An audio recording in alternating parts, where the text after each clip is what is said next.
আসসালামু আলাইকুম ওয়া রাহমাতুল্লাহি ওয়া বারাকাতুহু। সবাই কেমন আছেন?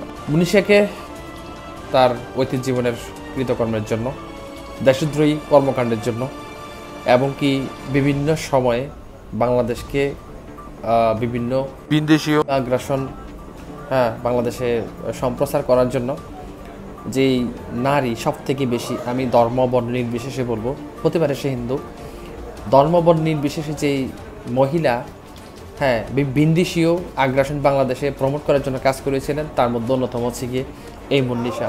হতে পারে আইন উপদেষ্টার খুব বিশেষ পরিচিত কিংবা তার সাথে ভালো খাতির থাকতেই পারে। তো সেক্ষেত্রে সেই রিলেশনের ভিত্তিতে একজন দেশদ্রোহী, একজন অন্যায়কারী, একজন ষড়যন্ত্রকারী, যাকে ভারতীয় দালাল বলা হয়, সে একজন কিংবা ইস্কন্দের উস্কানি দাতা হিসেবে যাকে আমরা চিহ্নিত করি, যার নামগুলো প্রথম সারিতে আসে, তার মধ্যে মুন্নি শাহ কিন্তু একজন। তো সেই মুন্নি শাহকে তার অতীত জীবনের বিগত 16 বছরের কর্মকাণ্ডের ফলে সেই ফলশ্রুতিতে তাকে উত্তপ্ত জনতা ধরে পুলিশে দেয়। আমি অবশ্যই মুন্নি শাহর গ্রেফতারের পক্ষে অবস্থান করছি। দেন মুন্নি শাহকে এর মধ্যে তার শারীরিক বিবেচনায়, অসুস্থতা বিবেচনায়, কোর্টের জামিন আদেশের ভিত্তিতে কিংবা বিভিন্ন ফর্মালিটির কারণে তাকে ছেড়ে দেওয়া হবে, কিংবা তার পারিবারিক জিম্মায় তাকে ছেড়ে দেওয়া হবে। বলছি, এই দেশটা আপনাদের নয়।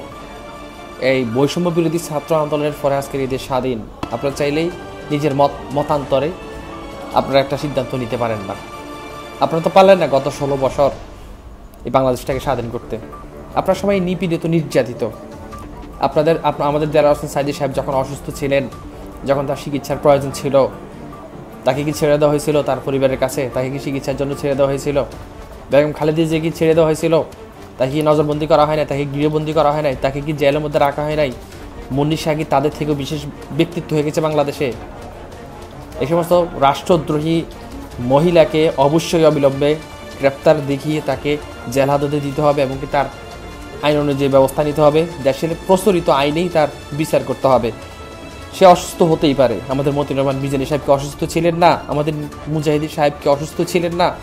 এই সমস্ত মহিলারা বাংলাদেশের একদম বলতে গেলে বাংলাদেশটাকে এমন এক পর্যায়ে নিয়ে গেছে, ভারতীয় আগ্রাসন কিংবা বিদেশীয় যে কালচার, ভারতীয় যে কালচার বাংলাদেশে লালন পালন করার জন্য কিংবা মানুষকে প্রমোট করার জন্য যে সমস্ত কাজ করে গেছে, কিংবা ফিলকানের ট্র্যাজেডিতে যে মুন্নিশার যে ভূমিকা ছিল, মুন্নিশা যেভাবে ওই বিষয়গুলো প্রেজেন্ট করেছিল, বিভিন্নভাবে যে বাংলাদেশটাকে আসলে বিশ্ব দরবারে কিংবা ডোনাল্ড ট্রাম্প কিংবা পশ্চিমা বিশ্বের কাছে বাংলাদেশটাকে যেভাবে তারা প্রেজেন্ট করতো, যে বাংলাদেশের মধ্যে হিন্দুদেরকে, বিধর্মীদেরকে বিভিন্নভাবে লাঞ্ছনা গঞ্জনা দেওয়া হচ্ছে, মুসলিমদেরকে হত্যা করা হচ্ছে, এগুলো সব মিথ্যে বানোয়াট যে সমস্ত তথ্যগুলো তারা গরিব বিশ্বকে জানাইতো, তাদের মধ্যে একজন হচ্ছে মুন্নি শাহ। মুন্নি শাহকে কোনোভাবেই ছেড়ে দেওয়া, মুন্নি শাহকে কোনোভাবেই তার পরিবারের কাছে হেনস্থ করা, স্থানান্তর করা, সেটার পক্ষে আমরা বাংলাদেশি কিংবা আমরা প্রবাসীরা কখনোই আমরা সাপোর্ট করব না। আমরা এটার বিপক্ষে অবস্থান করছি। অচেরি মুন্নি শাহকে গ্রেপ্তার দেখিয়ে তাকে জেল হাজতেই চিকিৎসা দেওয়ার ব্যবস্থা করা হোক।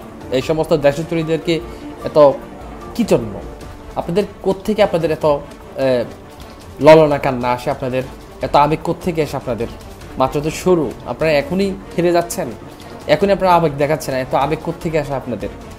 16 বছরে এই বাংলাদেশটাকে কি তারা বাংলাদেশ রাখছে? বাংলাদেশটাকে তারা একটা নাট্য মঞ্চ বানিয়ে রেখে দিয়েছিল। এই বাংলাদেশটাকে তারা একটা বিদেশীয় আগ্রাসনের মধ্যে ডুবিয়ে রেখেছিল। সেই সমস্ত নারীদেরকে ধরবেন, সেই সমস্ত নারী কিংবা পুরুষ, তাদেরকে ধরবেন, দূরে ছেড়ে দিবেন, ধরবেন, দূরে বা ছেড়ে দিবেন। তো এই বাংলাদেশ স্বাধীন হয়ে কি হলো?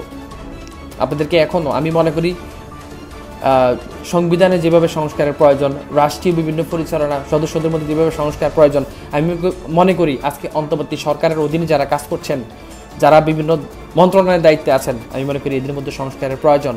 এটা শুধুমাত্র সময়ের দাবি, নয়তো আরও একটি আন্দোলন শুরু হবে ইনশাআল্লাহ। ভালো থাকবেন সবাই। আসসালামু আলাইকুম ওয়া রাহমাতুল্লাহি তাআলা ওয়া বারাকাতুহু।